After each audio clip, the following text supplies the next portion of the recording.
به نام خدای جان آفرید سخن گفتنم در زبان آفریده. اما بعد السلام علیکم و رحمت الله و برکاته.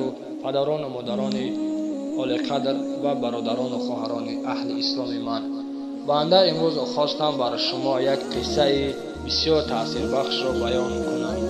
یک زن مسلمان پس از مرگ شوهرش با 3 نفر کودکان تنها میماند.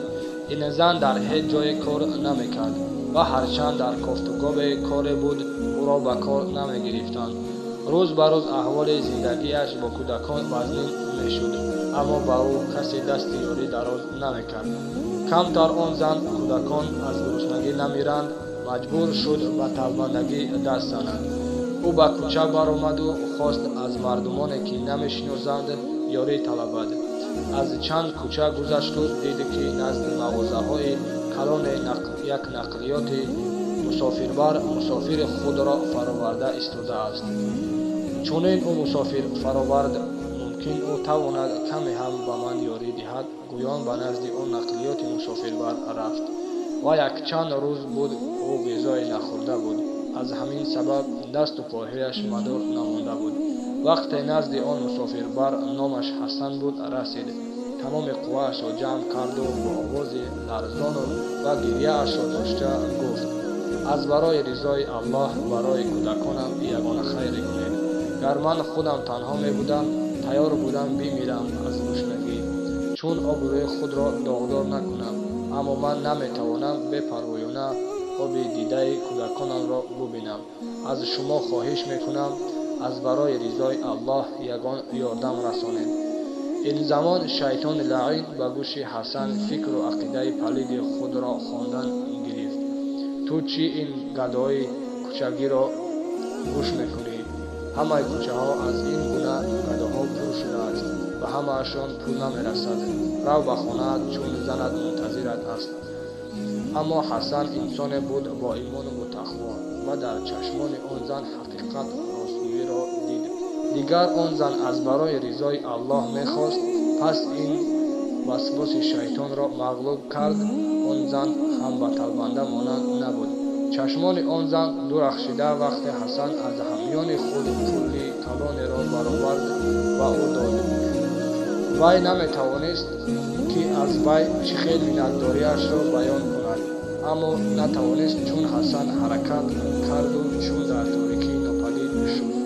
وی دیگر کار کرده نمیتوانست غیر از آنه که در حقش دعای خیر کند و از خداوند برایش نیکوهای دنیایی و آخرت را طلبد. زمانی که حسن آن زن را با دقت گوش میداد و او یاری رساند و کار خیر انجام داد و حتی فکر نمیکرد که آن پولهایی که به آن زن داد یک قسم کلان پولهایی است که برای عوض کردن چرخهای کهنه شده نقلیاتش مدت دراز جمع کردن بود. همسرش هم هر روز این را به یادش می آورد.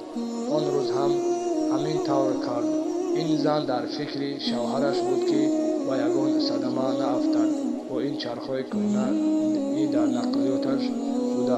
هر بگاه حسن سخنهای همسرش را گوش میداد و تأکیدهای او را با صبرانه قبول میکرد تا که با جنگ و جنجال نرسد. اما نمیتوانست گوید که آن پولهای دور و دراز جمع کرده را کجا کرد. همین طور یک روز به همسرش گفت که استای چرخ عوض کن بسیار بند است.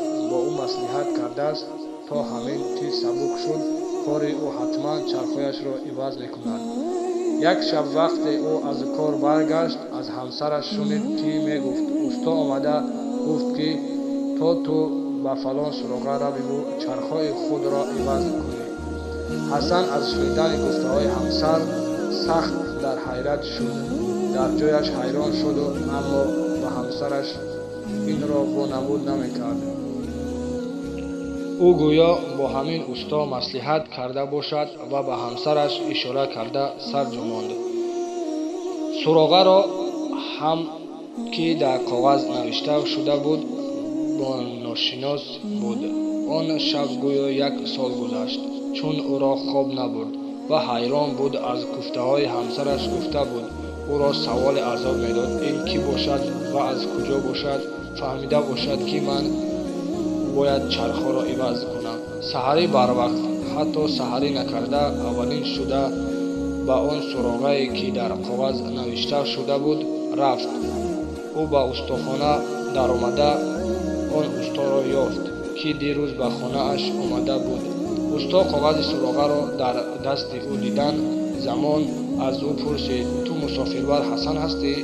حتی جواب حسن را نشنیده از چشمان استا اشک جاری شد. او را به آغوش گرفت، چون کودکان گریسته میپرسید از برای رضای الله بگو تو چی عمل کرده ای؟ تو چی عمل کرده ای؟ از برای رضای الله به من بگو تو چی عمل کرده ای؟ اینک سبب پسی هم اینک 3 شب پسی هم می شود در خواب من پیامبر خدا محمد مصطفی صلی الله علیه و سلم می درآیند و می فرمایند تو رفته چرخهای نقلیات تو را عوض کنند. لا حول ولا قوة الا بالله. خداوند همه ما و شما را در پناه خدا نگه می‌دارد. این ماه پرفیض و پربرکت، روز ماه رمضان بر کل مسلمان‌های روی دنیا مبارک باشد. خداوند تعالی همه امان را قوت بدهد در این ماه رمضان.